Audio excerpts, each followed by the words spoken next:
Work,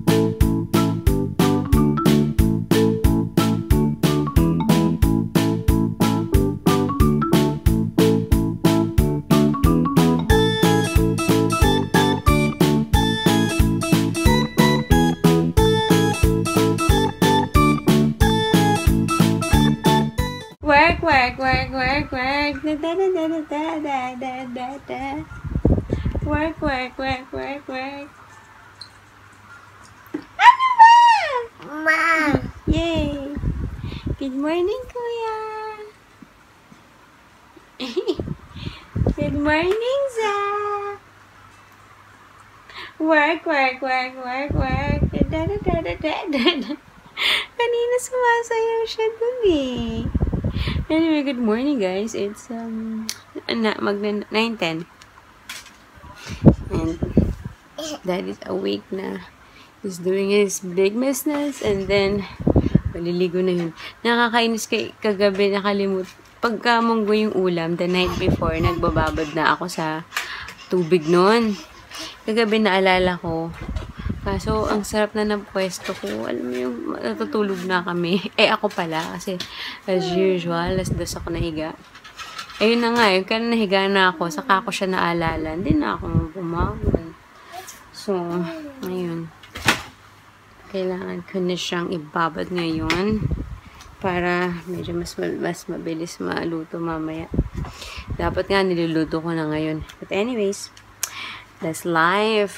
Sometimes you forget things. Hey, Zach, what did you do? What did you do? You're not supposed to play with that. You're not supposed to play with that. Yeah. Anyway, yeah, good morning, guys. Hey, guys. It's 10:15 and I'm gonna make some pie my labada. Ay, nakalimutan ko naman. Anyways, done na kami din with brekkie. Kagabi, sinampulan ko na tig-isa yung golden. Hindi ko naman siya kailangan sampulan kasi na-try ko na yun. Ano ba yung first sa akin doon? Yung croissant nung ibang bakery at saka yung salted egg cheese tart ng bread talk kasi ang na-try ko dati ibang bakery din. Hindi ko masyado na-bet yung sa bread talk na cheese tart. Parang masyado siyang basta hindi siya na firm up eh. Kaya pagkagat mo parang tumutulo. Di ba pag yung egg pie, di ba custard type. Pagkagat mo, malambot siya pero ano pa rin intact. Yun hindi. Parang nalulusaw. But yeah. And then yun, tinry ko na siya kagabi isa-isa. Tas today, so, may natira pang 2 golden lava bun and 2 croissant. So, si Daddy, pinabaunan ko ng croissant tsaka ng lava. Pareho, tag-isa. Tapos, kami din nila Zeb and ni Zach, yun din yung kinain, tag-isa. Kaso, nabitin sila. More pa daw. Hindi ko alam so kung gagawa pa ba ako ng ng porridge or just wait till lunchtime. We'll see. Anywho, alis na si Daddy and stress na itsura niya. Bago siya umalis, parang mainit ang ulo ni Daddy. So, hindi ko alam kung, kasi kahapon never, diba nga sabi ko, I didn't even try or bother na mag-search ng lilipatan kasi feeling ko nga kahapon magpapasa na siya ng resignation. So, today, hindi ko rin alam kung ano ba, i-open up ko ba yung kay Daddy na, Dad, mag-ano ba ako? Mag-search pa ba ako? Or ano? Kasi madadagdagan pa yung stress niya Stress na nga siya. Anyway, we'll see how it goes. Okay, sana kung makapag-viewing ako today. Ang dilemma din naman kasi, papayagan ba kami ni kung hindi kami lilipat, papayagan ba kami ni landlady na mag-extend with, just paying our share of the rent, yung talagang sa kwarto lang namin. Or, pag lumipat naman kami, usually kasi pag lumilipat ang bahay, merong minimum number of months. Yun din kasi yung kaso ni Daddy na, sabi niya kasi nga parang gusto niya na mag-resign. Tapos pag lumipat ka, matatali ka na naman dun sa renta. Pag hindi kasi, di ba may deposit. Kapag umalis ka earlier than your supposedly, ano, yung sa contract mo, hindi ibabalik yung deposit sa'yo. So, wala nang problema namin. That is the dilemma. Parang kahit anong gawin mo, hindi naman. Yun lang, kailangan magpakausapan yung landlady namin dito. Just in case, we need more time pa, whether or not magre-resign si daddy, we need more time. Kasi, pag nag-resign naman siya, syempre may 1 month advance. 1 month notice yun. Hindi naman siya pag nag-resign ngayon, alis na kami by end of the month. So, ayun din. Either way, we need to extend. Pero yun nga, si daddy. Kaya ang point niya kasi, ayaw niya umalis. Kasi nga kung, ay, buti ka. Matrabaho nga, paglilipat. Tapos kung magre-resign lang din pala siya eh. Sayang lang ang paglilipat. Okay, so enough about that. I will see you later. Okay? Guys, kakausap lang natin. And guess what? Dumating sila lady. Oh my gosh. Una, kasi naririnig ko, wala kasi kami doorbell. So, naririnig ko, may nagbabang sa door. So, I was thinking si Zeb lang yun. Inaano yung pinto kasi minsan nag-iingay si Zeb ng ganun. So, nagdadalawang isip ako. So, lumapit ako sa door. Sinilip ko. Meron kasing silipan. Wala man nung nakita. So, balik ako dito sa pagsasampay. Tapos, maya-maya, ayun na naman. So, pumunta ako malapit sa kwarto para pakinggan kung si Zeb ngayon. Wala naman. Tapos, maya-maya nakita ko. Sumilip ako. Maya-maya nakita ko. Ayun, nandun siya sa labas. Eh, syempre, bahay niya, tumisusi siya. Binuksan niya yung pinto. Eh, sakto nandyan ako. Sabi ko, oh, I thought it was my son, I said. Tapos, ayun na nga, sabi, kasi nga, diba, hindi siya nire-replyan ni Vince. Hindi din alam ni auntie anong mangyayari. Kasi, syempre, nagsabi na siya sa, ewan ko kung char-char niya lang yun. Syempre, diba, parang yung, meron siyang agent na maghahanap para sa kanya ng mga tenant. Ganun sabi niya, tinetext daw siya nung agent. Yan, may pakita ko pa sa'yo, pero syempre hindi ko na inunang. Pero parang chine-challenge niya ako, I can show you. The agent has been calling me, blah, blah, blah, blah, blah, blah. So, yun, sabi niya, because Vince is not replying. So, what's your, ano na yung decision, ganyan. Sinabi ko kasi actually, Vince really wants to go back Philippines na ganyan. Sabi niya, but just in case, can we extend 1 more month? Kasi nga syempre, diba, hindi naman biglaan yung pagre-resign. Sabi niya, okay, Ken. Sabi niya, pwede niya nga daw ibigay sa amin ng lower price. Pero yung lower price niya is still very mabigat for us. Kasi, magkano? Parang 500 yata yung binawas niya. Yung rent ng buong bahay, binawasan niya ng 500. Ang gusto niya kasi mangyari is maghanap ng ng mapapalit. Eh, hindi naman kaya ganun kadali maghanap. Sabi niya, mga estudyante daw, hanap naman estudyante. Kasi nga maraming schools dito sa paligid. I don't think so, estudyante ang dito. Tsaka, diba, siyempre mas gusto namin, kasama namin kapwa Pinoy kasi naman mga batang, So, ayun. Kaya, yun ang inaano niya, pinupush niya. Tapos ako, pinupush niya ako na mag-work ako. Si ate, kulit na yun. Lola pala. Sabi niya, pagka nag-work daw ako, ganyan-ganyan. Madali na kasi, sabi niya, kumuha nga daw kami ng maid. Tapos, mag-work ako. Tapos, si Zeb, pwede nang ipadala sa mga childcare, ganun. Yung maid daw, asikasuhin lang si baby. Dami niya, parang finorsi niya na talaga yung future namin. Ang daldal nga.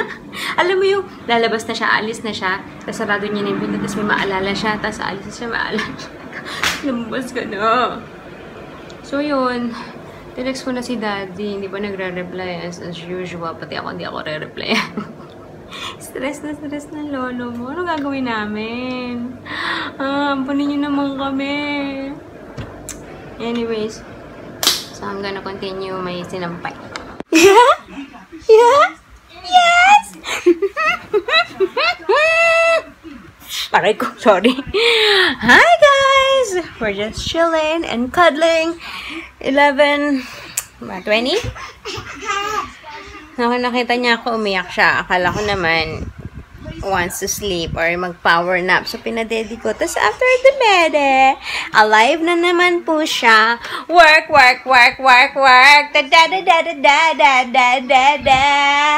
Work, work, work, work, work. Da-da-da-da-da-da-da. Umalis ka dyan! Nakakapagod na, nakakapagod na. Work, work, work, work, work. Ay, laway. Ew, ew, ew, ew. Come here, come here, come here. Say hi, kuya. Say hi. Oo, inis mo naman. Careful. Hoy, come here, come here, come here. Hug, kuya, hug, kuya, hug. Hug. Love, love, love. Kaya ko, mami. Okay. Hey, it's dessert. Ay, kumain ako ng lunch. It's dessert time. Cherries. Ang hirap, ha?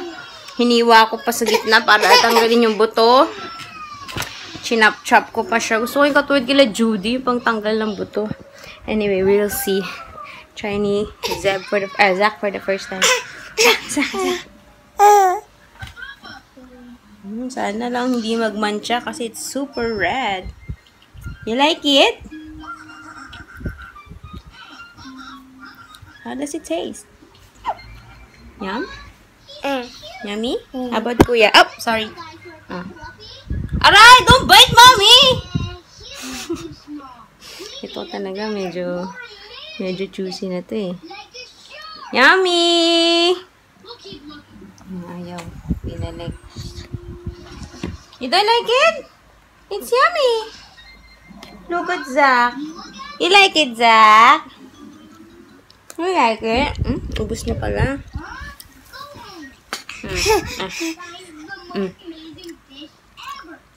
Yum. Look at Zach, oh. He likes it, kuya.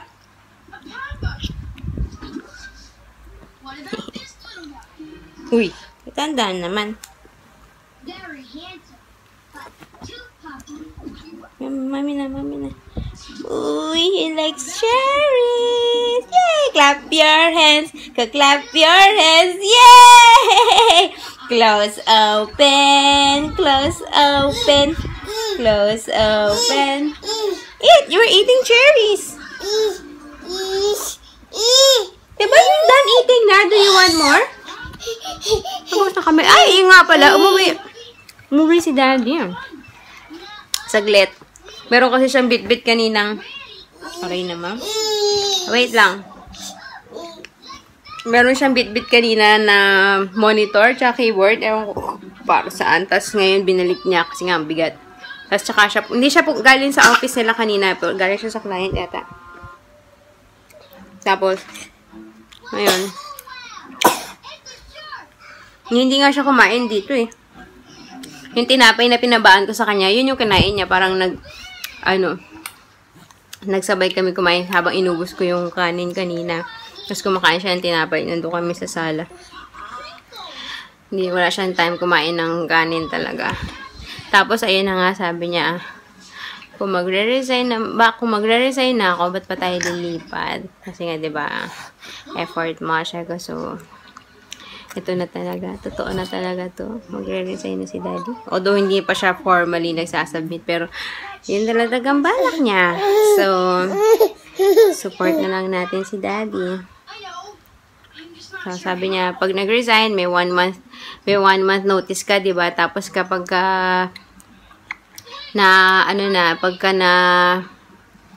pag na-cancel na yung, namin, yung pass namin dito, or parang yung visa, bibigyan ka pa ulit ng 30 days ng government, eh.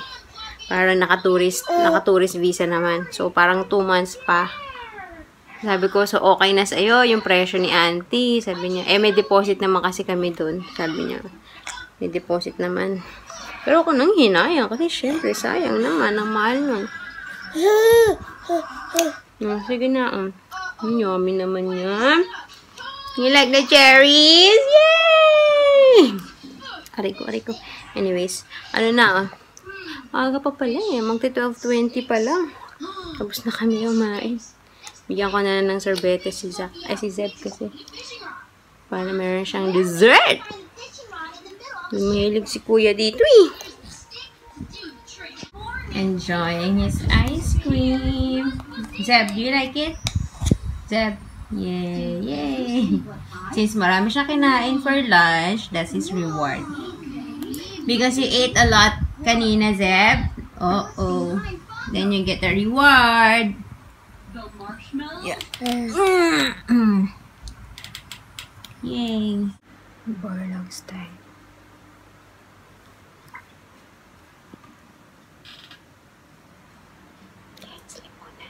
Good afternoon, guys. It's 4:45. Nagising kami ng 4:30. Si Zach ang unang nagising actually. And then, yeah. So, right now, what I'm gonna do is this. Actually, I totally forgot about this no morning. Kasi sabi ko, i-breakfast din namin. So, nalimutan ko siya. Buti, naalala ko ngayon. So, excited na akong i-try. Nag-ano na ako ng aluminum foil. And yeah, tingnan natin kung baka mga kalahati. Ewan ko, baka sobrang dami naman yung kalahati. Kasi yung instructions dito, pag whole bag, 22 to 27 minutes. Kapag half bag, 16 to 19. Ay, hindi ko pala na-preheat yung oven.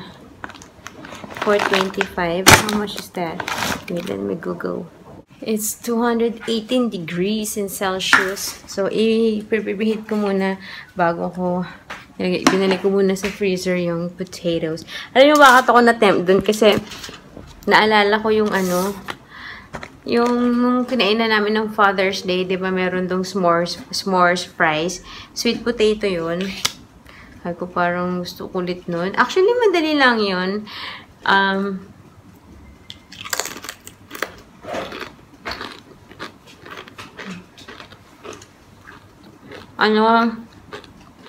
May feeling ko maple syrup yun eh. Tapos yung marshmallow na tinost nila. Or parang, alam mo yung handheld na torch. Kaya nag-melt. Ay, meron ako maple syrup dyan from McDonald's. Yung pang pancake. Pero wala akong marshmallow. Wala kasi ako makitaan ng sweet potato na ano dito. Yung orange yung loob. Kasi yung nakikita ko dyan, purple yata. Gusto ko yung orange yung loob. Hintayin ko lang uminit and then I'm gonna do it. Excited ako. Kain muna ako nito. So, yan lang muna. This is less than half kasi baka mamaya hindi naman mabetan nila Zeb. Hindi ko naman kayang ubusin lahat. So, let's try this. Ito na siya, guys. Fail yung iba kasi dumikit dun sa ano. Masyado bang malapit? Wait na nga. Dumikit doon sa aluminum foil. Smells good, but I don't know if this is really crispy. Kasi nakalagay doon, crispy, bite-sized sweet potatoes. Init. Carry.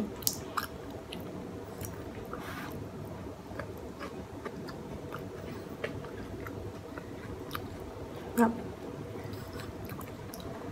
Pero hindi siya kalasa nung sweet potato dun sa ano, yung sweet potato fries. Well, kasi syempre yun, pinrito, ganun. Parang, kaya na. Masarap sana yung mga gato, yung sunog-sunog konti, no? Hahaha. No. Of course! Wala namang inaayawan si Zach. Oo. Here. Gusto niya. Up, mommy will give you. Okay. Oh, Zeb.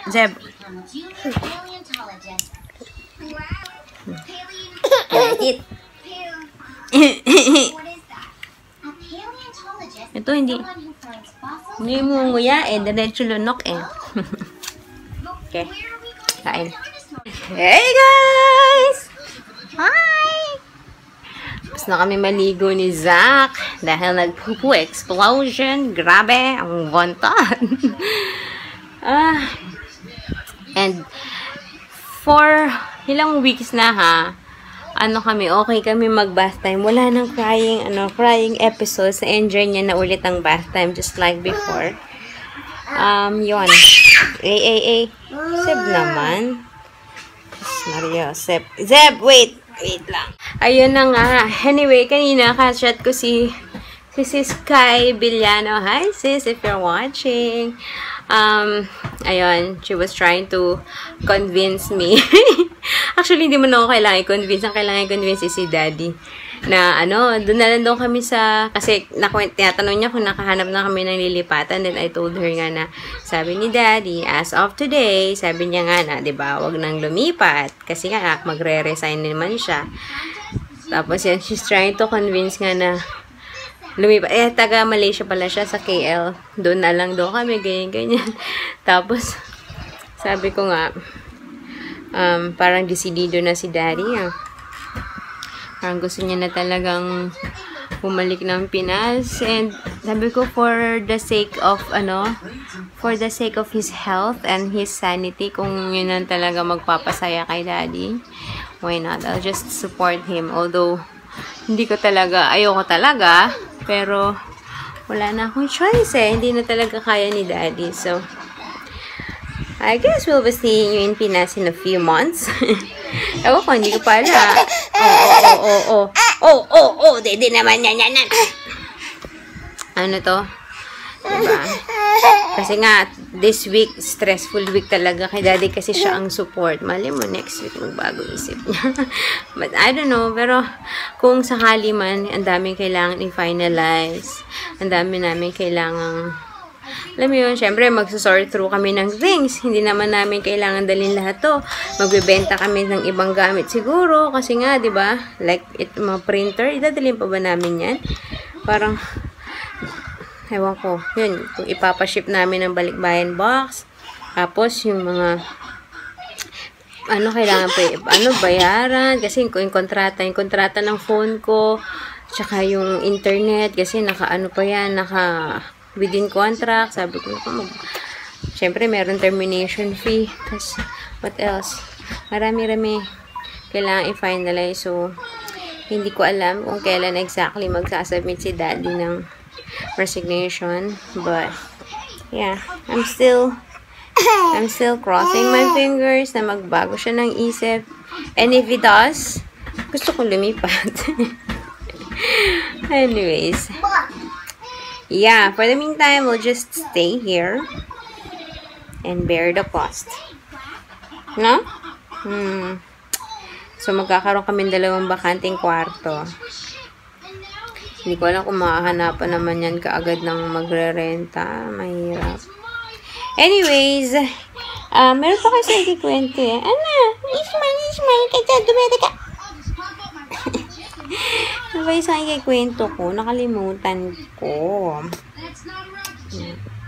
Okay, clean up time. Here, Zeb. Shoot here. Very good.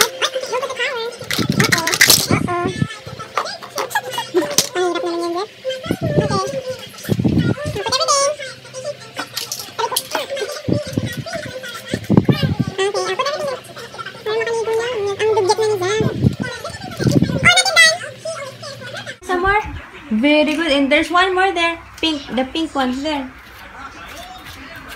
Very good, kuya. Matatapos niya na, Yay! Galing na ng kwarto. Clap your hands. Clap, clap, clap. Oo. Aray ko. Sit down, kuya. Ay. Aray ko. Can I see? Clap, clap, clap. Clap your hands. Clap, clap, clap. Ba yan? Wala siya sa mood. Pero pag minsan kinakatako na siya ng ganun, nagka-clap naman. Oh, Zeb, what did I say? Anyways, anong oras na ba? Magna 9 o'clock na. Wala pa si Daddy. The last time I checked on him, nandun siya sa same client na nung hindi siya natulog. Zeb! Ubos talaga ang pasensya. Hala, sige, sirain niya. Sige. Zach Gabriel Lim! Naku naman talaga. Anywho, I'm just gonna say goodnight because ang haba na ng vlog ko. Naubusan na nga ako ng memory. I had to transfer. Anyways, so yun. Good night. We'll see you tomorrow. Say bye. Bye. Say bye, Zach. Bye, guys. See you tomorrow. Good night.